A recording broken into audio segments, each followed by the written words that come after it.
Hey guys, welcome back. This is going to be a quick review on the Bear Creek Arsenal Gen 2 10.5 inch 5.56 side charging upper. That's a mouthful. um, Been kind of a challenging couple of weeks, as you guys have seen, with the whole gun lobby and all that kind of stuff, and some personal things, death in the family, all that kind of stuff. So, you'll see it all on the page's community posts and stuff like that. So, I really wanted to get back to roots and give you guys a product review, because this is stuff that I really enjoy doing. I like showing off other people's products, and just kind of getting a feel for what's out there and what you guys can afford, and maybe what's a little bit out of reach. And it's just fun to do and fun to show you guys what's up. So without further ado, this is the Bear Creek Arsenal 10.5 side charging upper. So we're going to crack this puppy open. Just a heads up, I have had this open before. I had it open once. I wanted to check it over, just make sure that there were no blemishes or anything like that. I did also throw some oil in it. It was, I don't want to say bone dry, but nearly bone dry. So, I just wanted to make sure that it was in good enough shape to, kind of show off. So we're going to pop the upper out of the box here, and we're going to set it down right here. If I could get it to stand up like that, that would be really optimal, but I'm trying to work with glass here, so got to be careful. So it's the same overall style as the other AR uppers that they have. This one's 5.56, it's 10.5 inch, like I said, 1/8 twist. You do have the relief cut up here. I believe it's to save weight, but I'm not entirely sure. To be honest with you, this is quite heavy. It's actually really heavy. The screws for the original are actually, I think they were right here. I believe they're right there on the bottom and on the other side. So there's actually one more set of screws as opposed to the Gen 1.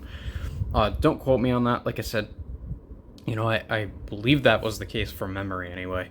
As far as smoothness goes, I mean, you really can't ask for a whole lot more than that. A little bit of bind on lockup, but it's a brand new gun. It hasn't been, kind of broken in yet. You do have your proprietary, 3/4 round or whatever you want to call it, screw back there. That's gonna deflect the gases, out of your face. You really don't want to leave that screw out of there, because you're just going to get hot gas in the face, and that's just not fun for anybody. So, basically boiling it down, it's just a standard Bear Creek Arsenal upper. It's got the hook style charging handle, the Gen 2 style, with the set screw. These I haven't had any problems with, and surprisingly enough, nobody else has either. So I think they kind of hit the nail on the head as far as that goes. So we have the scale zeroed out in front of us here. Let's see how much just the upper alone weighs. I know it's going to be heavy. The thing's built like an absolute tank. These billet receivers are not light at all.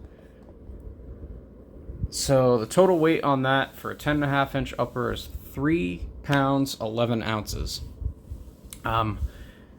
Definitely not light, but also definitely not cheap. The thing is, it's cheap in price, but it's not cheap in quality, surprisingly enough. I don't know how Bear Creek does it. I really don't understand how they can undercut literally everybody else on the market. I shopped around specifically to find the absolute cheapest AR-15 upper in any length that I possibly could. And the reason that I wanted to do that was to show that you don't need to break the bank in order to get into an AR platform.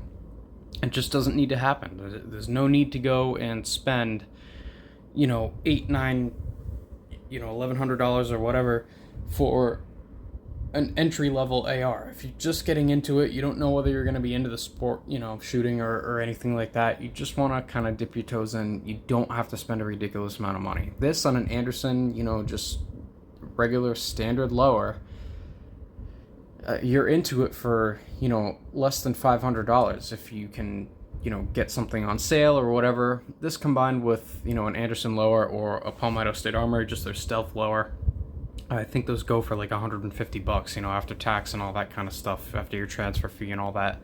You really can't beat it. It's all made to a certain standard. It's not going to blow up in your face. You're not buying an unsafe product. You're buying something that may have a couple of issues, running here and there and all that kind of stuff. So I would definitely test it out before you trust your life to it or anything like that. But as far as everything else goes with it, I've never had a problem with Bear Creek. I've never had a problem with their customer service either. They were kind enough to send me a barrel, and like I said, I've had issues with FedEx before. The barrel managed to get punched through and escape the box that they shipped it in, and well, it got lost. So out there is 10.5-inch barrel that I should have had. Bear Creek refunded it and didn't ask any questions. I just purchased it again off in the future. That's really it as far as everything else goes with this upper. I'm going to turn this back on. I'm basically building this just as, let's put this back on here. So let's see, there we go. All right, so just off camera here, I have my SIG Romeo 5 red dot. I'll put the hardware on here with that. So all total, 4 pounds, 1 ounce, or 1.2 ounces, I should say, if you're really, trying to split hairs. Not light by any means, but it is what it is. Having this upper, like I said, just as a fun gun, you can put really anything into it. As far as you buying premium ammo or anything like that, really no need. I'm sure it'll run steel absolutely fine. It's just a cheap, fun upper, and like I said, for 189 bucks, who am I to say no? So that's really it. That's really all I got for you guys on this one. I appreciate the views. I appreciate all the love recently. We finally hit that 1,000 subscriber mark. I'm so super pumped about that. Trying to figure out some more cool shit for the channel. I really want you guys to, kind of grow with me and, explore this whole adventure. So I'm going to leave a couple of links to, t-shirts and stuff that we're selling down in the description below. And I appreciate you guys watching. We'll catch you again on the next one.